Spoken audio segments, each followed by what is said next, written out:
July 31, meron naman kaming inihahanda naman para sa mga taga-Maynila, yung Rice for Work project. Rice for Work, itong Rice for Work na to, maganda to eh.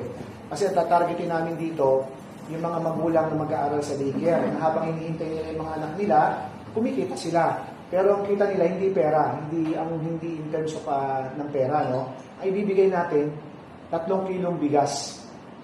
Ang gagawin nila, sa umaga, magwawalis lang sila, lilinisan lang nila yung mga daycare centers ng mga anak nila, at sa hapon, 30 minutes lang, linis uli, makukuha na nila yung 3 kilong bigas nila.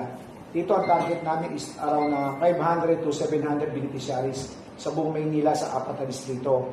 At pagka maganda, ang tanggap at resulta, itutuloy namin tuloy-tuloy sa ibang distrito at kung saan makikinabang yung mga daycare parents.